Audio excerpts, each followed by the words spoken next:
Principal Lockhart, Emily Lockhart, thank you so much for joining me today. I am curious about how you came to work on the Noble Arc Design and Refine team. What team did you work on, and what was it like being on the team for you?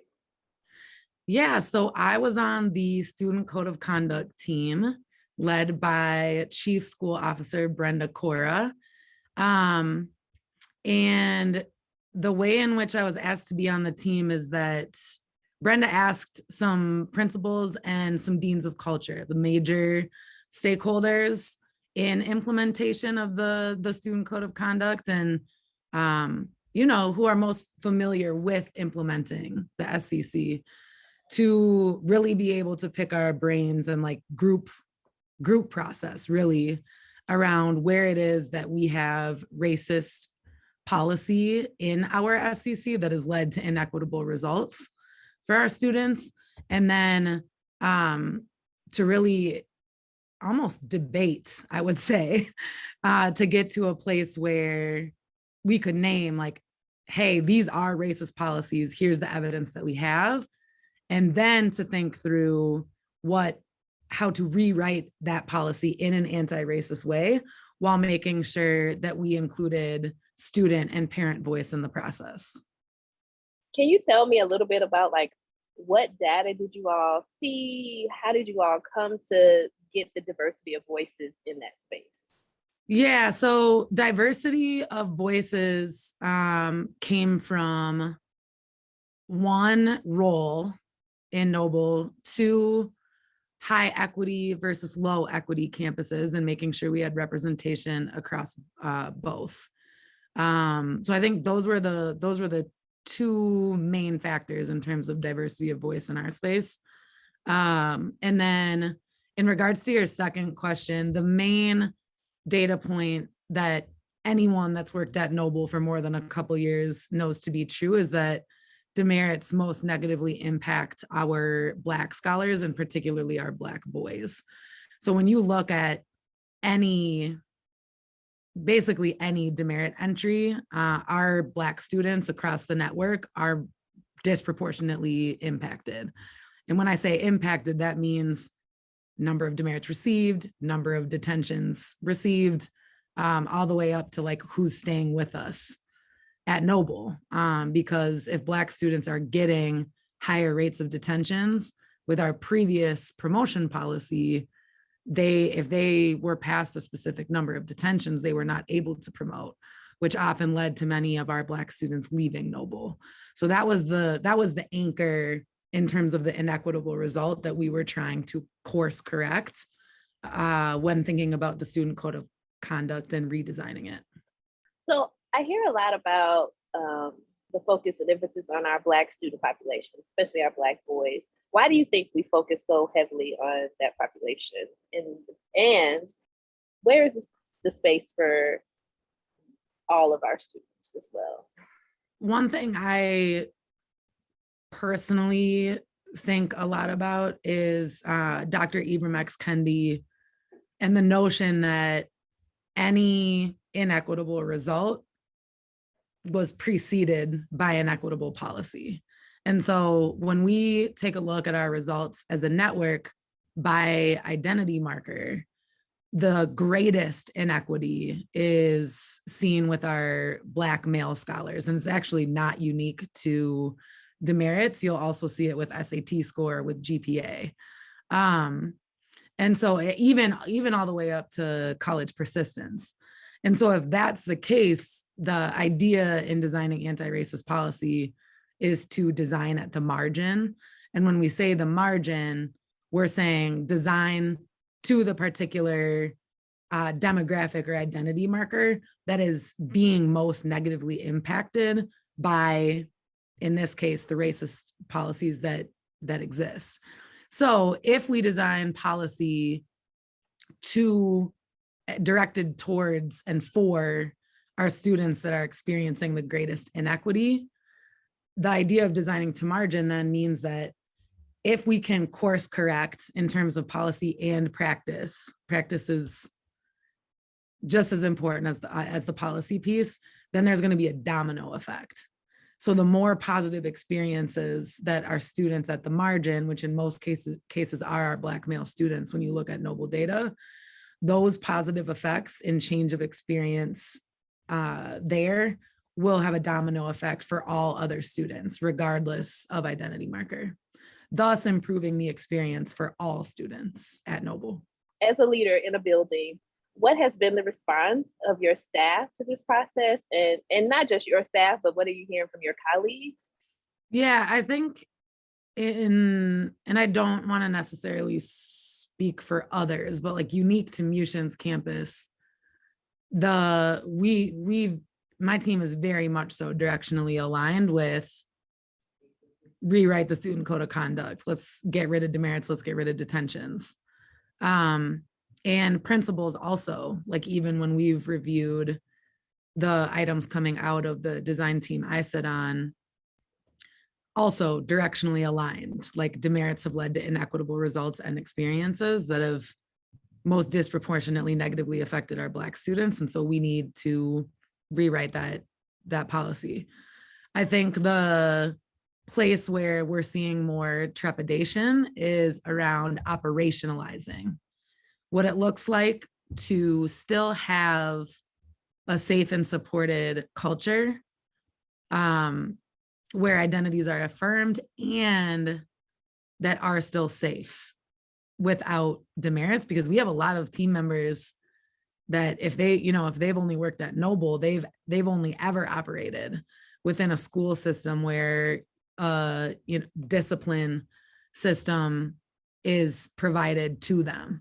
And so I think that for those team members that have not had perspective for teaching outside of Noble, where you need to create your own classroom culture and build up your own classroom management systems, there's naturally a level of trepidation just around the change management and like what that looks like for me as an instructor at Noble, when I used to be able to give a demerit to quickly course correct.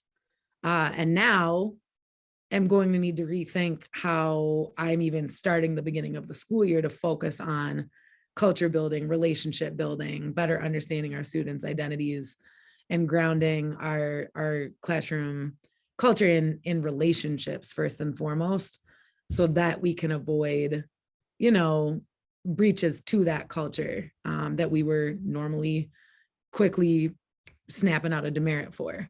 So I think the hunger is there, and like the directionally right is there. The change management around like, am I going to be able to effectively do this and continue to create a safe and supported space without demerits, is where there's still question marks, because we've not been in a space yet where we're talking about actually operationalizing our school without demerits. So I think that like I'm not surprised by that. And I think that once we get into summer professional development and actually learning and reprioritizing how we start off the year to be more culturally responsive to begin with, I think that it will become clear quickly that we've got this, and we actually can have an even more positive school experience without demerits by starting with relationships first. What are you doing as a leader to make that a reality for your campus? I think one critical piece for us was ending this school year with some really concentrated development for our entire team, teachers, support staff, and leadership team, around what it means to be culturally responsive, particularly as it relates to like understanding your own identity, understanding the identities of those around you, and building relationships grounded in trust, which allows us to build up our scholars' academic self-identity. So we had our entire staff take 2 sessions led by Muchin team members, grounded in Dr. Zaretta Hammond's culturally responsive teaching in the brain. And so I think like that common language and like the importance communicated by our entire team being in both of those sessions has been a great way to start that process of like unlearning quick corrective consequence systems like the demerit system, and learning how to build culture authentically through trusting relationships with your students in your classroom. So that I think has been pivotal for us, just making sure that people are starting to get that development now so that they feel like they're building up the tools that they have in their tool belt.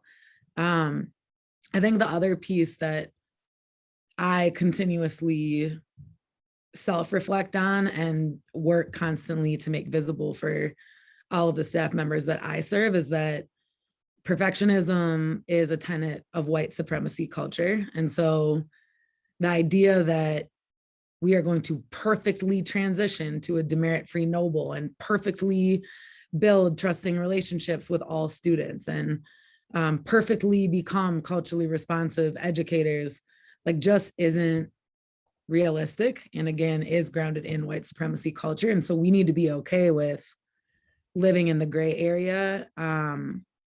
Like it's not, we're used at Noble to, in this black and white world, like you speak while a teacher is speaking, you get a demerit.